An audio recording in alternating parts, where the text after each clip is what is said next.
Feliz año, César, feliz año a todos nuestros televidentes. Bienvenidos a este especial de Noticias RCN. Aquí hablaremos de esas noticias que fueron muy importantes en 2021 y que seguramente tendrán un amplio desarrollo en este 2022. Esas tareas que quedaron pendientes, que no se concretaron y de las que como país debemos estar muy atentos. Así es, Inés María, le propongo que comencemos con quizá la más grande. Estamos hablando de Hidroituango. Y es que es un tema que tomó en 2021 un rumbo inesperado, todo por un fallo de la Contraloría que ordenó a 26 personas naturales y jurídicas a responder por la bobadita de, escuchen esto, 4.3 billones de pesos. El desenredo empezó con las aseguradoras que decidieron pagar, pero aquí viene la gran pregunta y es ¿qué pasará con la deuda? Amanecerá y veremos. Lo más importante es que en 2022 se enciendan las turbinas. Desde el 13 de enero empezó lo que sería un 2021 jurídico y lleno de litigios para Hidroituango. Ese día, EPM instauró 2 demandas por la contingencia de 2018. La primera en el Tribunal Administrativo de Antioquia con pretensiones por 9.9 billones de pesos y la segunda por 5.5 billones ante el Tribunal de Arbitramiento de la Cámara de Comercio de Medellín por la fallida conciliación con los consorcios constructor, diseñador e interventor. Pero no fue ahí donde se tuvo el protagonismo. El 7 de septiembre y después de 2 años de investigaciones, la Contraloría declaró responsables fiscales a 26 personas, 17 naturales y 9 jurídicas por 4.3 billones de pesos. Fallo que fue ratificado en segunda instancia el 26 de noviembre. Con esta decisión, todo entró en una cascada de incertidumbres. El monto y las inhabilidades pusieron en duda la continuidad de CCC Ituango como constructor. Hacía imposible físicamente que nosotros continuáramos. Panorama oscuro y sin pocas certezas, pero se empezó a desenredar la maraña. La aseguradora Mapfre acordó pagar 983 millones de dólares, es decir, 3.84 billones de pesos de los 4.3 que fijó la Contraloría por el detrimento patrimonial. Una gran noticia para el país. Primer tiempo hemos recuperado 4.3 billones de pesos, falta una plata, pero ya de eso se encargan los abogados. La decisión de Mapfre permitió que se volviera al preacuerdo entre EPM y el consorcio constructor para continuar con los trabajos desde el 1 de enero de 2022. Esto significa muchas cosas.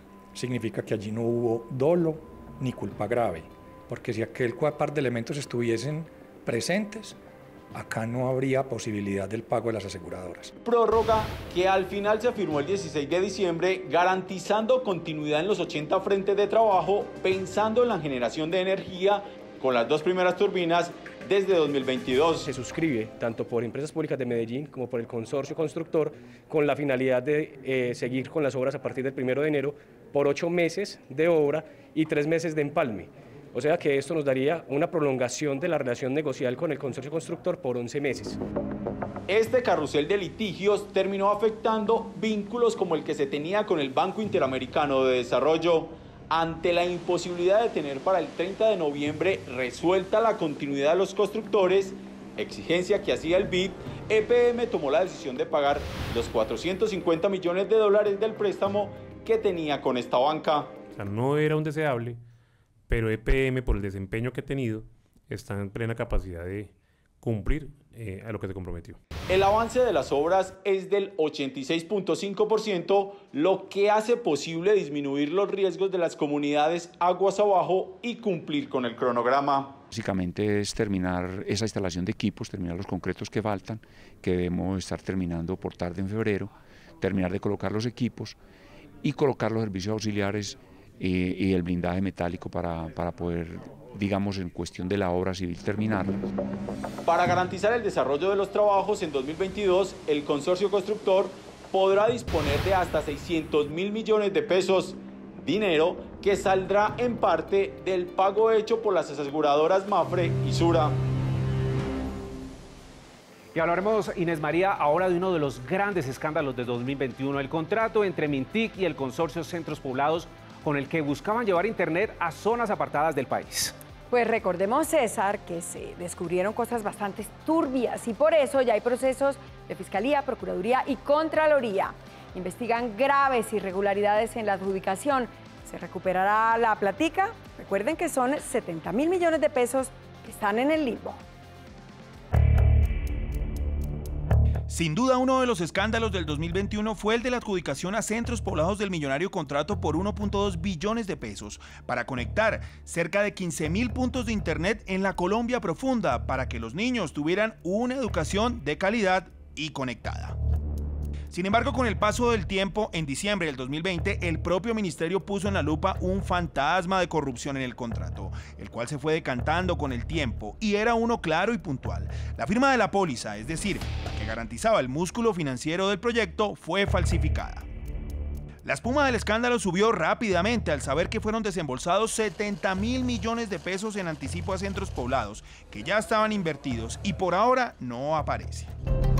En la efervescencia del escándalo apareció un nombre nada desconocido para las arcas del Estado: Emilio Tapia Aldana, cerebro del escándalo del carrusel de contratos en Bogotá, y ahora, según la Fiscalía, repitió en este escándalo que toca el internet de los niños, por lo que fue capturado junto a otros vinculados en el escándalo, y no son las únicas capturas que se vienen en el caso.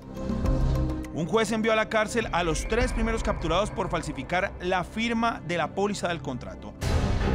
Ante la efervescencia del escándalo, la ministra de las TIC fue llevada al Congreso a un debate de control político, del cual salió airosa. Sin embargo, días después renunció y está colaborando con la Fiscalía y la Corte Suprema de Justicia en las investigaciones. La pregunta del millón es: ¿dónde está la platica? Pues en un primer momento se pensó que estaba perdida, pero no es así. Según el fiscal general Francisco Barbosa Delgado, ya se tiene un esfuerzo conjunto con la Contraloría que mediante embargos y otro tipo de disposiciones en trabajo conjunto se habría logrado recuperar la totalidad del anticipo girado, lo cual se verá en los próximos días, específicamente en el 2022.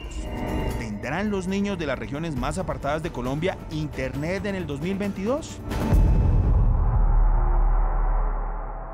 Estamos ya a días de unas elecciones cruciales para el país. El 13 de marzo es la votación para el Congreso, pero también los colombianos podrán participar en las consultas de los movimientos políticos para elegir los candidatos a la presidencia.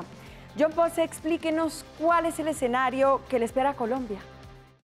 Hola, comencemos entonces con esa primera cita con la democracia que tienen los colombianos el próximo año. Son las elecciones legislativas que serán el próximo 13 de marzo. Se elegirán los senadores y representantes a la Cámara por el periodo 2022-2026. Pero este año hay una particularidad y es la elección de las curules especiales de paz para que las víctimas del conflicto precisamente tengan esa representación allí en la Cámara de Representantes, un compromiso pactado en el acuerdo de paz con las FARC. Hoy hay 407 aspirantes candidatos inscritos a estas curules y es muy importante resaltar que deben ser exclusivamente para las víctimas. Por ende, no pueden postularse exintegrantes de grupos al margen de la ley o quienes hayan aspirado a cargos públicos bajo el aval de algún partido político. Ahora bien, tenemos que decir que este mismo día, 13 de marzo, los colombianos podrán votar las consultas presidenciales pidiendo alguno de los tarjetones de las coaliciones. Tenemos la coalición Centro Esperanza. En esta coalición estarían por ahora Sergio Fajardo, Carlos Amaya, Jorge Robledo, Alejandro Gaviria, Juan Manuel Galán o el candidato que decida el nuevo liberalismo y Juan Fernando Cristo. También está la coalición Equipo por Colombia. Aquí participarían Federico Gutiérrez, Enrique Peñalosa, Alex Char, Dilian Francisca Toro, David Barguil y Juan Carlos Echeverry. Y finalmente podrá encontrar el tarjetón del Pacto Histórico. Allí estarían Gustavo Petro, Camilo Romero, Francia Márquez, Alfredo Saade y Arelis Uriana. Pero un poco más de 2 meses después de esta fecha, los colombianos tienen otra cita y una decisión política trascendental, y es la elección del próximo presidente de la República. La primera vuelta será el 29 de mayo y la posible segunda vuelta el 19 de junio. Sin duda, un año muy importante en materia electoral en el que los colombianos, a través de su voto, trazarán el rumbo por los próximos 4 años del país.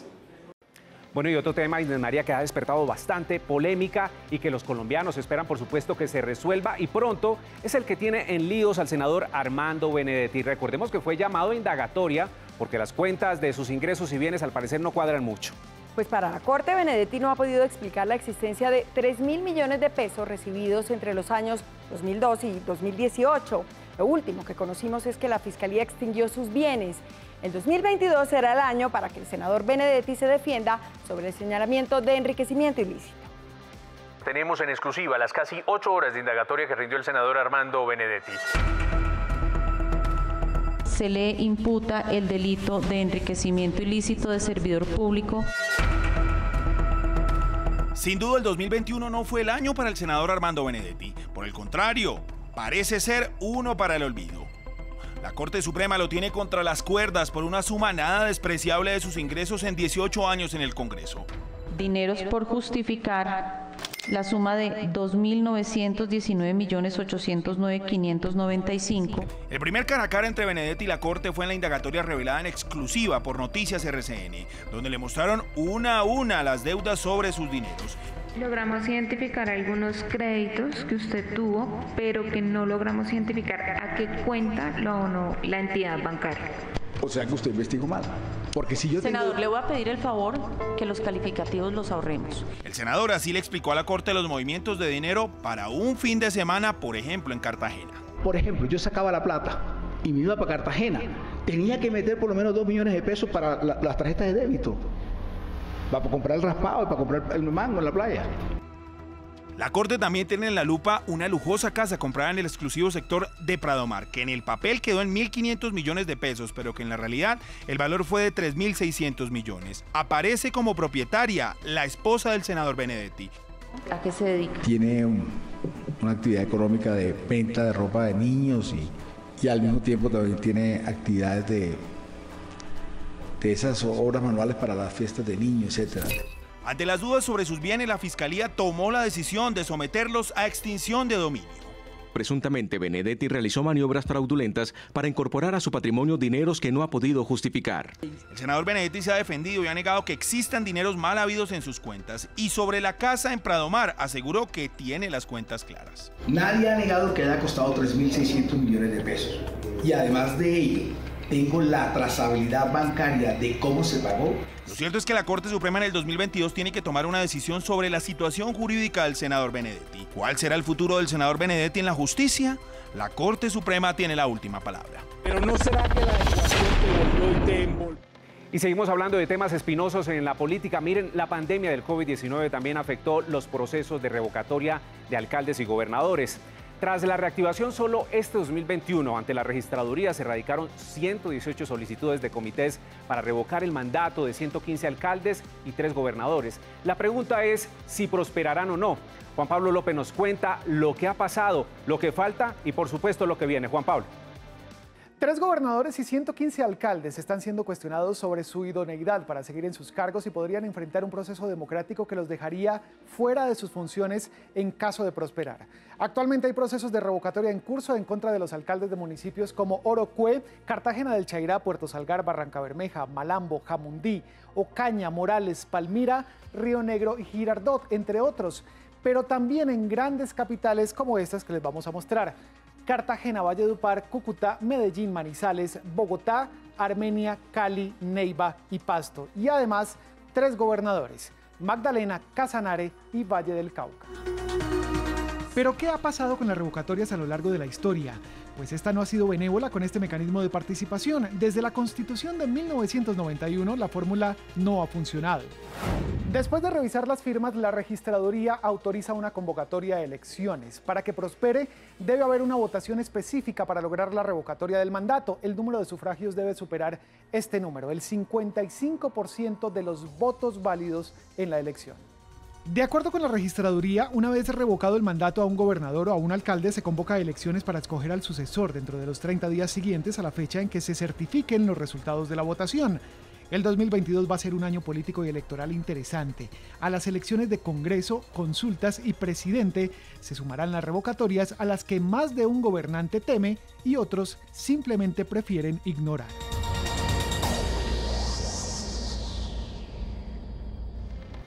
Le propongo, César, que vayamos a una pausa muy, pero muy corta y volvamos en unos minutos para contarles a nuestros televidentes qué más temas nos quedaron pendientes en 2021. Claro que sí, nos conectamos nuevamente para hablarles, por ejemplo, del caso del expresidente Uribe y también, por supuesto, de la extradición de alias Otoniel. Ya regresamos.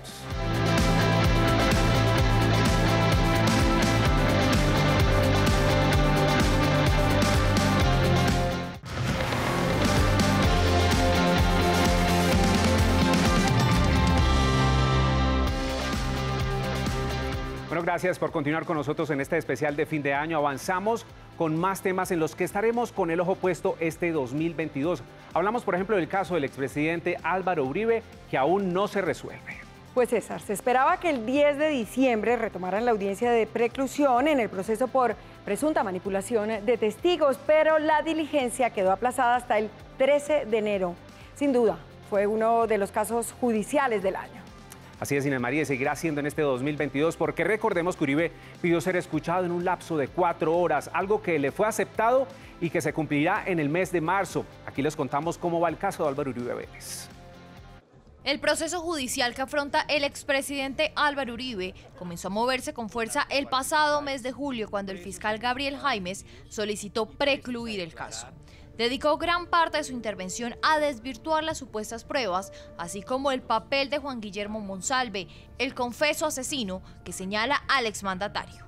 Concentramos nuestra atención en primera instancia en la versión exculpativa del doctor Uribe Vélez presentada en su diligencia de indagatoria ante la misma sala de instrucción de la Corte. El principal argumento de Gabriel Jaimes es que Monsalve engañó a la Corte y una de esas pruebas fue un video hecho con un reloj, grabación que fue manipulada.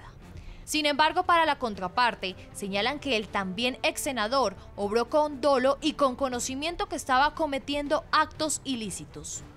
También contó con la colaboración de integrantes de su unidad de trabajo legislativo, el abogado Fabián Rojas y la señora María Claudia Daza, así como de personas privadas de la libertad y otras personas como Juan Manuel Aguilar Echeverri, hermano de Carlos Mario Aguilar, alias Rogelio, que fuera jefe de la oficina de Envigado. Pues al parecer, el desenlace de este acto será en este 2022. El 13 de enero se retomará la diligencia judicial. Allí, Deyanira Gómez, esposa de Monsalve y quien fue declarada como víctima del caso, presentará sus argumentos en contra del expresidente Uribe. Que no va a pasar necesidades en la cárcel porque va a tener un apoyo y que simplemente y llanamente tiene que hacer un documento y que ese documento tiene que ir diciendo que el doctor Iván Cepeda le había proporcionado prebendas para la declaración, le había dicho que si le colaboraba le iba a dar beneficios y que con esa declaración ellos ya inicialmente podían pasar acá la declaración a la Corte para comenzar a hacer lo del falso testimonio de mi esposo. También la defensa del exmandatario pondrá sobre la mesa las pruebas para exponer el por qué, a su parecer, debe precluir el proceso. Mientras que el mismo expresidente pidió que se le sea escuchado por un lapso de 4 horas. Después de escuchar a las alegadas víctimas todas las referencias a mi persona y con todo el respeto a los doctores Jaime Granados, Jaime Lombana y a su despacho, le rogaría que me permitiera, una vez terminen los doctores Granados y Lombana, unas 4 horas para una intervención que haré como persona que estoy siendo procesada. Esto se dará el próximo 10 de marzo. César, yo no sé si esté de acuerdo conmigo y con lo que le voy a decir, pero estoy segura que el golpe más duro que la fuerza pública ha dado contra los grupos armados ilegales fue la captura del capo del Clan del Golfo, Dairo Antonio Úsuga, alias Otoniel. Este personaje cayó el 23 de octubre tras varios años de seguimiento y un milimétrico operativo. Totalmente de acuerdo. Ahora la pregunta que queda, Inés María, es ¿cuándo será extraditado a Estados Unidos? Nuestra compañera Diana Coronado nos recuerda cómo fue ese día de la captura y nos cuenta qué falta para que Otoniel sea llevado a ese país. Un mes después de la captura de Dairo Antonio Úsuga, alias Otoniel, el gobierno recibió la solicitud de extradición por parte de Estados Unidos. Los trámites del Ministerio de Justicia y de la Cancillería reposan sobre una mesa de la Corte Suprema de Justicia. Para el presidente es prioridad. Respetando la independencia de poderes, pero también amparados en la colaboración armónica, en la conversación que he tenido con el presidente de la Corte Suprema de Justicia, esperamos darle total celeridad a ese trámite. Apenas la Corte firme el documento, el Ministerio de Justicia notificará a Úsuga, quien tendrá 10 días hábiles para interponer cualquier recurso de reposición. Una vez la resolución se encuentre en firme, se solicita a la Embajada de Estados Unidos las garantías para el detenido, quien se pondrá a disposición de la Fiscalía General de la Nación. Ese 23 de octubre, las cámaras infrarrojas del halcón de la policía ayudaron a detectar el punto exacto donde se escondía. Son 6 minutos continuos en los que muestra cómo las tropas de la policía llegaron hasta su guarida. 6 uniformados, 5 detrás de él y 1 abriendo paso entre la espesa maraña de la selva colombiana, lo condujeron hacia el helicóptero que lo llevaría a la primera base. Vestido completamente de negro, con las manos esposadas y a paso lento por su problema de diabetes, Otoniel seguía a los militares. Desde tierra y minutos antes lo habían identificado. Nuestro número de cédula. 71.980.020. Eran las 2:55 de la tarde del sábado 23 de octubre de 2021. Desde el aire, otros 2 helicópteros custodiaban al que lo transportaba. A bordo, una fotografía pasaría a la historia. La primera parada fue la Brigada 17 en Carepa, corazón del Urabá antioqueño. Todo valió la pena. Tenían frente a ellos al capo más buscado. Tenían a alias Otoniel. Bueno, y hablando de procesos judiciales, este año la detención y extradición del colombiano Alex Saab y la captura de Hugo Armando El Pollo Carvajal, cuyo traslado a Estados Unidos fue aprobado por las autoridades españolas, tiene temblando a Nicolás Maduro y a más de uno, Inés María. Mire, César, la cosa es así. Por un lado, Saab es señalado de ser el presunto testaferro del régimen venezolano. Por el otro lado está Carvajal, ex jefe de inteligencia del fallecido presidente Hugo Chávez y de Maduro. La información que este hombre tiene y que ha empezado a revelar salpica a líderes políticos latinoamericanos y europeos. Revisemos la cronología de los casos de quienes supieron ser importantes hombres del chavismo. Primero, el colombiano Alex Saab, quien fue detenido en junio de 2020 en Cabo Verde, un archipiélago del nororiente de África. En varias ocasiones, la justicia de ese país desechó recursos impuestos por la defensa del colombiano para evitar su extradición hacia Estados Unidos. Pero finalmente, el 16 de octubre, a bordo de un avión facilitado por el gobierno norteamericano, Saab aterrizó en Miami. 2 días después, el presunto testaferro del chavismo enfrentó a la justicia estadounidense. En la audiencia virtual le fueron leídos sus derechos y los 8 cargos que enfrentaba hasta ese momento. Pero el 1 de noviembre, un juez retiró 7 de esos delitos en concordancia con lo pactado con Cabo Verde para la extradición del colombiano. El inicio del juicio estaba fijado para el 3 de enero, pero la defensa logró un aplazamiento y la nueva fecha no ha sido determinada. Recordemos que Estados Unidos acusa a Saab de desviar cerca de $350 millones con el objetivo de saltarse las sanciones impuestas contra oficiales del chavismo y lograr así financiar el régimen. El otro hombre clave que tiene preocupado a la cúpula chavista es Hugo El Pollo Carvajal, quien fuera líder de inteligencia del exmandatario Hugo Chávez. Carvajal fue detenido en 2019 en España, pero 5 meses después un fallo le devolvió la libertad y desde entonces no hubo noticias de su paradero. Pero el 9 de septiembre de este año la policía española volvió a capturar al exmiembro del régimen. Una vez detenido, El Pollo reveló que el chavismo había financiado movimientos de izquierda en España, Argentina e incluso aquí en Colombia. Finalmente, el 20 de octubre, España aprobó la extradición de Carvajal, quien es requerido por Estados Unidos para responder por los delitos de narcotráfico y presunta colaboración con la exguerrilla de las FARC. Ya que mencionamos a Nicolás Maduro, recordemos, César, que 2021 fue el año en el que quedó oficialmente vinculado a un proceso ante la Corte Penal Internacional por graves violaciones a los derechos humanos. La investigación formal fue abierta por el fiscal de la Corte, Karim Khan. Y la lista es larga. Oigan esto: ejecuciones extrajudiciales, también hablamos de torturas, secuestros, violencia sexual, persecución política. Esos serían los delitos cometidos por las fuerzas controladas por Maduro. El 3 de noviembre, en pleno Palacio de Miraflores en Caracas y ante la mirada de incredulidad de Nicolás Maduro, el fiscal de la Corte Penal Internacional, Karim Khan, anunciaba la apertura de una investigación formal en contra del régimen venezolano por crímenes de lesa humanidad.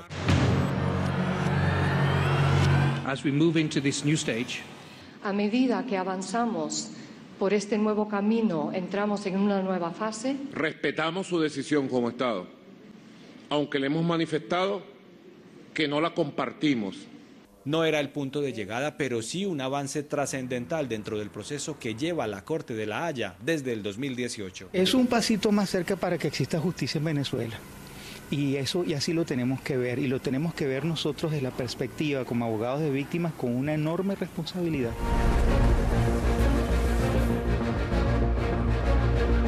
El proceso abarca los casos documentados de 368 víctimas de ejecuciones, torturas, violencia sexual, persecución y encarcelamiento por razones políticas, delitos presuntamente cometidos por agentes estatales y por particulares controlados por Maduro.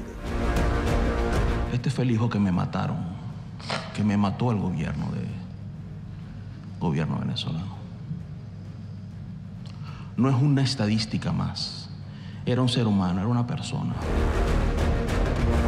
Según el informe publicado este año, la Fiscalía de la Corte encontró fundamentos razonables para creer que en Venezuela sí se cometieron los delitos denunciados. Las víctimas esperan ver a Maduro y su régimen respondiendo en el banquillo de la justicia internacional.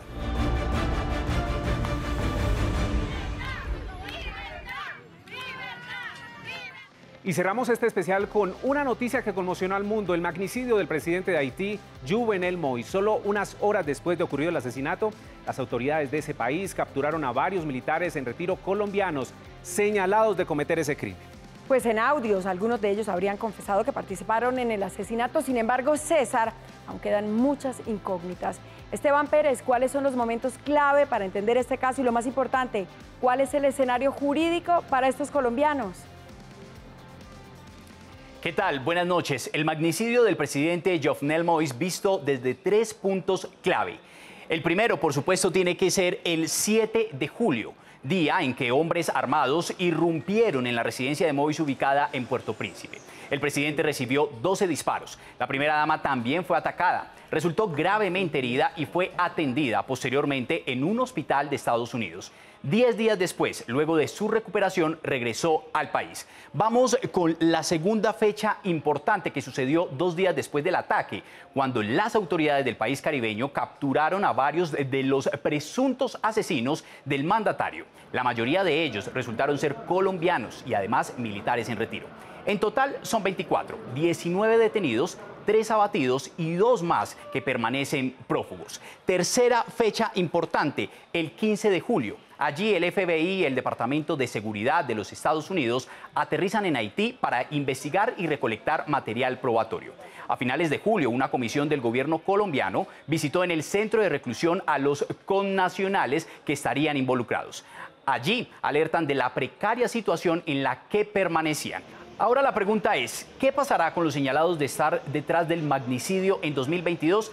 La defensa de los militares en retiro dice que no han sido puestos a disposición de una autoridad competente que legalice la detención, ni tampoco se les ha vinculado a un proceso judicial. Esperan a que se les resuelva la solicitud del gobierno haitiano para crear un tribunal internacional que juzgue a los colombianos. Además, recordemos que la justicia haitiana le pidió a Jamaica la extradición de otro presunto implicado que fue detenido en la isla el pasado mes de octubre. Buenas noches. Y hasta aquí los acompañamos con este gran especial. Mañana tenemos una nueva cita aquí en Noticias RCN, donde seguiremos resaltando todo lo bueno que nos trajo este 2021. Un año lleno de desafíos, Inés María. Feliz noche para todos.